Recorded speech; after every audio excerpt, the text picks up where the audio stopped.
Bonjour à vous, voici maintenant les 5 minutes chrono concernant les objectifs. Et là je vais tricher.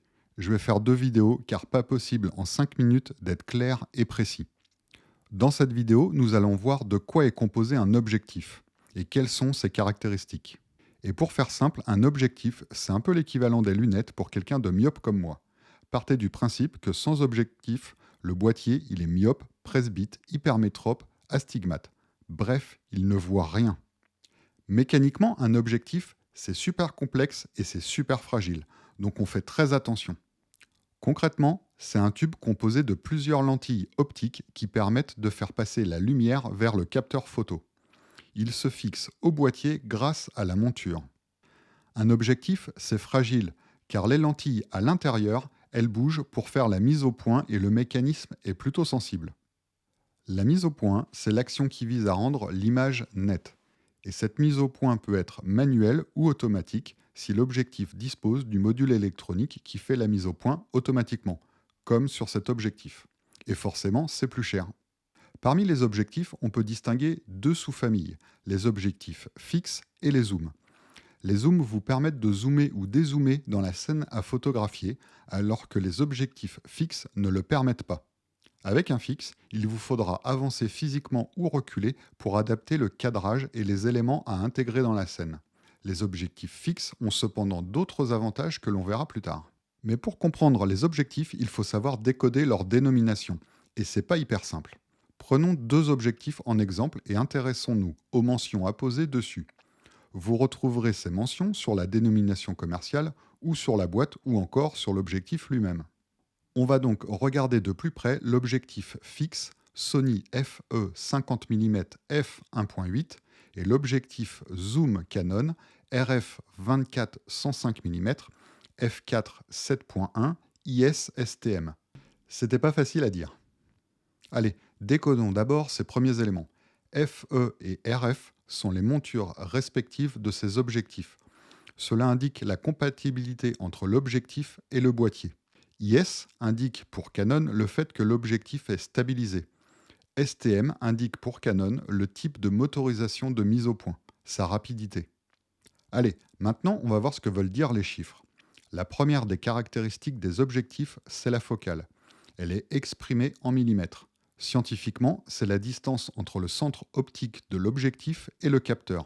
Et concrètement, on s'en fout. Je vous avais promis pas de trucs scientifiques compliqués. Pour faire simple, la focale détermine l'angle de vision de l'objectif.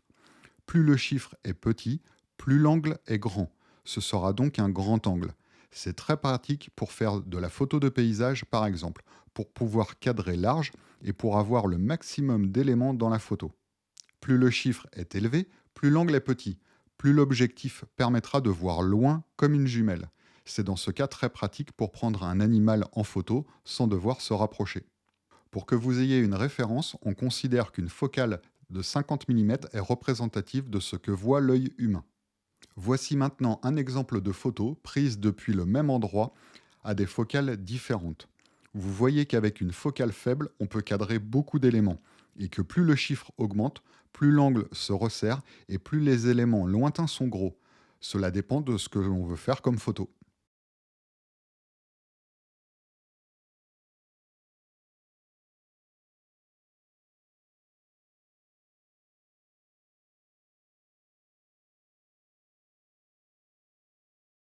Maintenant que vous avez compris ce qu'est la focale, vous voyez l'intérêt d'un zoom.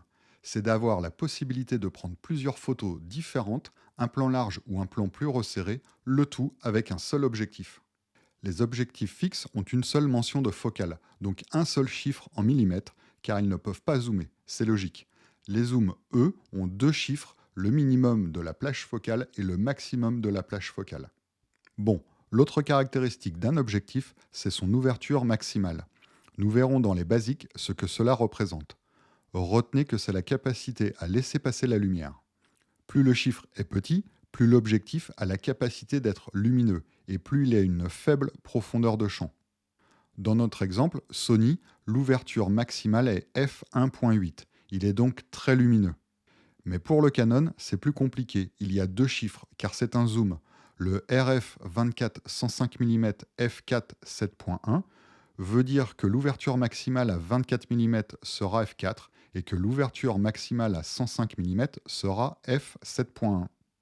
On dit dans ce cas que l'ouverture n'est pas constante, car elle dépend de la focale. Vous êtes toujours là? Je vous ai pas perdu? Bon, on va compliquer un petit peu alors. Il existe cependant une version à ouverture constante de cet objectif, le Canon RF 24-105 mm f4. Quelle que soit la focale, l'ouverture est constante. Mais cet objectif est juste 3 fois plus cher que l'autre. Et vous comprendrez pourquoi lorsque nous aborderons le module consacré à l'ouverture. La stabilisation de l'objectif, c'est un module qui permet d'atténuer ou de supprimer le flou si vous bougez. C'est forcément pratique et on en veut tous, mais il n'y en a pas sur tous les objectifs, car cela coûte vraiment très cher.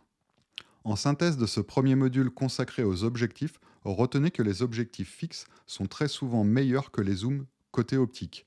Leur rendu est meilleur, mais les zooms ont l'avantage de pouvoir zoomer ou dézoomer sans devoir bouger physiquement.